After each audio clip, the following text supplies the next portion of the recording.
Bonjour à tous et toutes, exclusivement, l'Assemblée des écrivains de Mono souhaite vous partager son échange avec le député de notre circonscription, en espérant qu'elle vous plaira. Je vous souhaite une bonne vidéo. Bonjour Monsieur Corsero, nous avons aujourd'hui la chance de pouvoir vous interviewer au nom du lycée Gustave Monod par son journal officiel, le Mono Magazine. Aujourd'hui, je suis accompagné de notre chargé de communication, Henri Mentz, qui va arriver dans quelques minutes, et moi-même, rédacteur en chef, et qui manque à l'appel notre vice-rédactrice en chef, Maëlys Camille, ainsi que notre spécialiste YouTube, Mathis de Santos, qui n'a pas pu honorer sa présence par ses épreuves et examens. Étant la première personnalité politique que nous interrogeons, nous avons réussi à obtenir un nombre de questions assez conséquent et qui nous permettra d'en savoir plus sur vous, et c'est dans cette idée, si vous le voulez bien, que nous démarrons cet échange. Pour commencer, permettez-moi de vous demander, depuis quand êtes-vous engagé politiquement ? Alors, bonjour à tous les élèves qui verront cette vidéo. Premier mot, ça va être vous dire vous souhaiter bon courage pour les examens qui sont en cours et pour ceux qui sont en train de les passer actuellement. Maintenant, je vais répondre à vos questions avec un grand plaisir.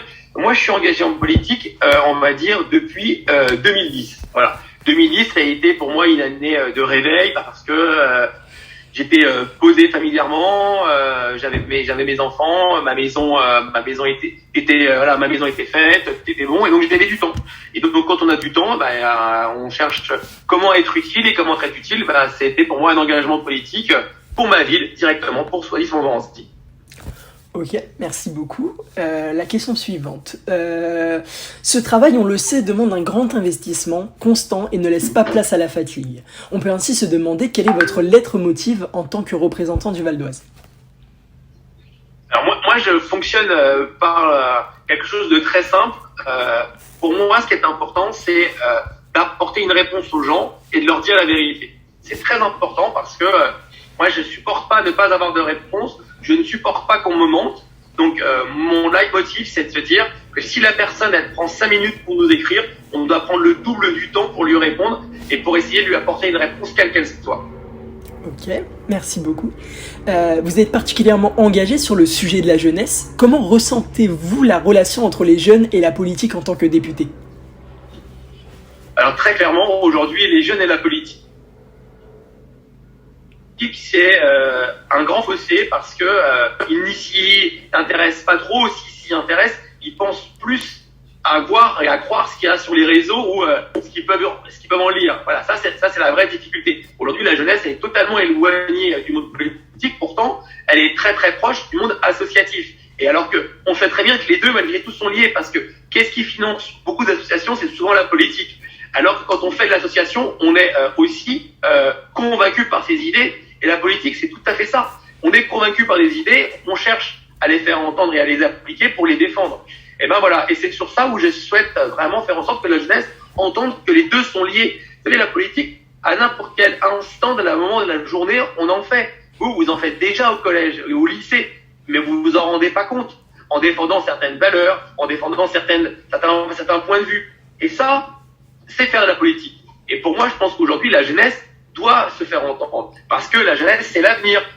Parce que nous, on est sur un système en France de solidarité. Il faut savoir que la solidarité, c'est sur le monde éducatif, c'est sur le monde de la retraite, sur le monde de la santé. La jeunesse, c'est main dans la main. Et si aujourd'hui, cette jeunesse, qui est la plus belle pour moi, la plus belle de France, parce qu'elle a été brillante par rapport à la jeunesse du passé, où elle est totalement différente, parce que les nouvelles technologies ont changé totalement la jeunesse, c'est une jeunesse qui doit s'engager politiquement pour faire changer les choses. Moi, je suis souvent outré parce que j'entends une jeunesse qui critique le monde passé. Mais venez voter, venez faire changer les choses, venez mettre un bulletin dans l'urne pour faire changer les choses. C'est la seule manière de changer les choses. Si vous ne venez pas, vous ne pouvez pas faire changer les choses. Ok, merci beaucoup. Dans une interview à Passe Politique, nous vous demandions si vous n'aviez pas peur qu'une possible abstention, en sachant que celle-ci est le premier parti chez les 18-25 ans, et celle-ci était sans doute le reflet d'un manque de confiance des jeunes envers la politique. Après le score d'abstention régional qui était colossal, que faire pour inverser la tournure des choses ? La vraie difficulté, c'est que les élections départementales et régionales, personne ne les comprend. Donc je peux comprendre que les jeunes n'aillent pas voter pour quelque chose qu'ils ne comprennent pas. Ça, c'est un des points importants. Après, pour faire venir les jeunes, il faut vraiment qu'on ait des hommes politiques qui s'intéressent à la jeunesse et qui parlent à la jeunesse. La vraie difficulté, c'est qu'aujourd'hui, quel que soit le parti politique, quand on voit que la jeunesse est plus intéressée par un Jean-Luc Mélenchon ou pour une Marine Le Pen, qui sont deux extrêmes de chaque côté, au milieu, il y a vraiment une place à prendre et il y a une place pour les jeunes pour être entendus.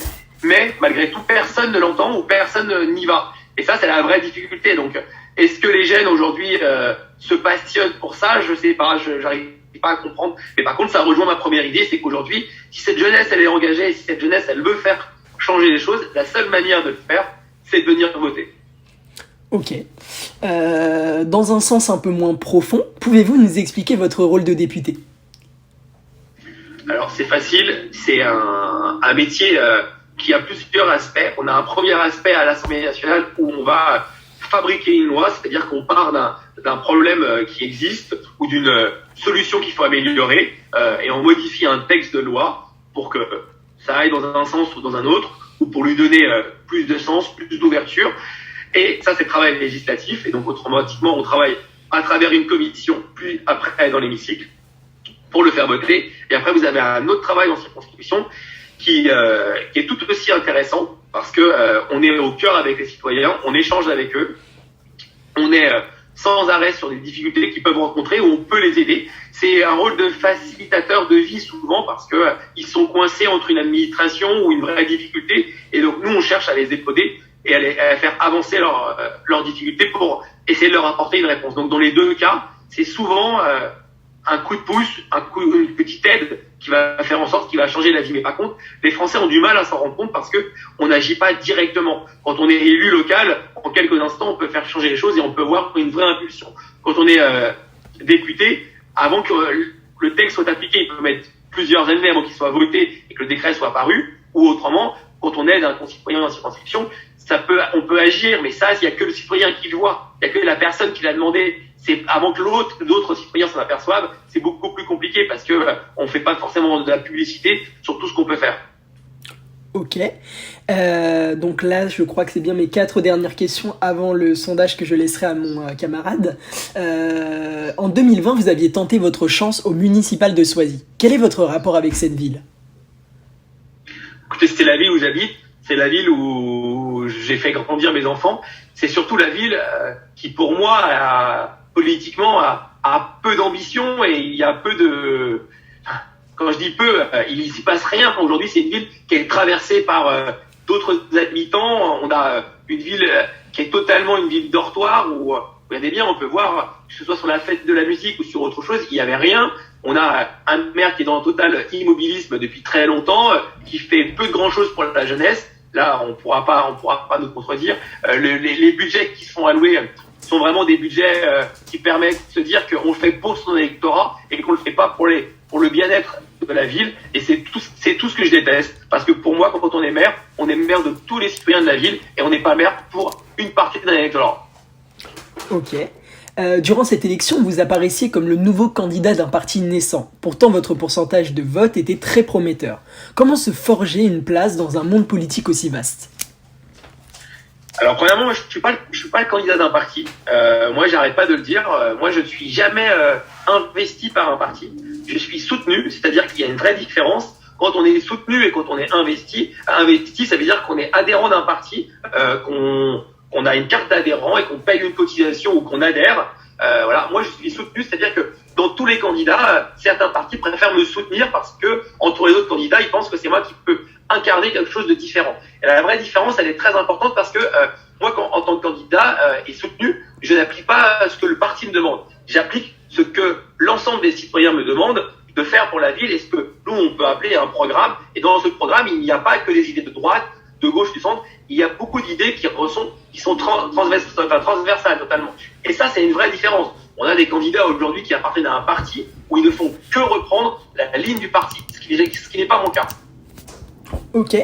Voilà les 2 dernières. La plupart des délégués ont un suppléant. Et nous avons tort de penser que ceux-ci sont inutiles. Pourtant, vous en êtes l'exemple contraire parfait. Un petit mot pour tous les suppléants de France. Alors, être suppléant, ça dépend de ce que l'on veut être, de ce que l'on veut en faire. quand on est suppléant, on a souvent le fait de se dire que ça ne sert pas à grand-chose. Alors, je ne peux pas vous dire le contraire parce que c'est ce que beaucoup en pensent. Il y a très peu de suppléants qui font ou qui deviennent quelque chose parce que la personne qui était devant elle, la titulaire, a évolué. Mais être suppléant, c'est une bonne manière d'apprendre, c'est une bonne manière d'être en retrait. Tout dépend le rôle qu'on veut lui donner. Moi, j'ai été suppléant de la secrétaire d'État et pendant les 4 ans, j'ai continué à m'investir pour faire en sorte que ce rôle de suppléant ne soit pas un rôle sans aucune expérience. Moi, j'ai continué à m'intéresser à ce qui se passait, j'ai continué à regarder les dossiers, mais avec mon rôle de suppléant, avec un retrait, sans forcément participer à tout, mais je continuais à regarder ce qui se passait parce que je me disais, ça peut être intéressant et surtout, quand on est suppléant, on est là pour apprendre et apprendre, je pense qu'à n'importe quel âge, c'est important. Ok.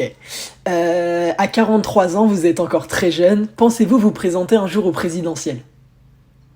Alors, pas du tout. Moi, je n'ai aucune ambition nationale. Et d'ailleurs, comme je l'ai dit et je l'ai redit, moi, aujourd'hui, pour moi, une fois que le mandat de député sera terminé, je passe la main, je retourne à la vraie vie et je veux faire autre chose.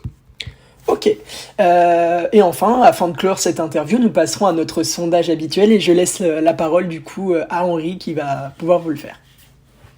Alors, j'avais juste deux, trois questions avant de commencer le sondage. Monsieur Costero, quel a été votre parcours scolaire ? Bonjour Henri déjà. Mon parcours scolaire, c'est un parcours totalement atypique. J'ai un CAP BEP électrotechnique, après j'ai un bac F3 qui n'existe plus, après j'ai un BTS commerce et après j'ai commencé un IUT que je n'ai pas fini puisque j'ai été embauché directement lors de mon premier stage chez Pierre et Vacances.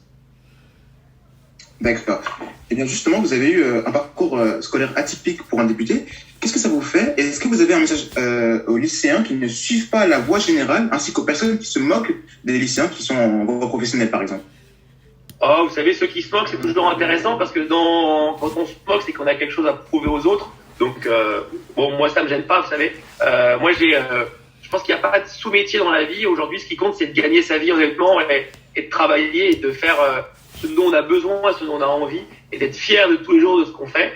Après, vous savez, ceux qui ont un parcours atypique, ils ont la chance, parce que dans le mot atypique, il y a pic, donc de savoir que tous les pics ne touchent pas, et qu'au contraire, quand on a un petit pic, c'est bien parce que ça on intéresse les autres. D'accord, merci beaucoup. On va passer donc au sondage.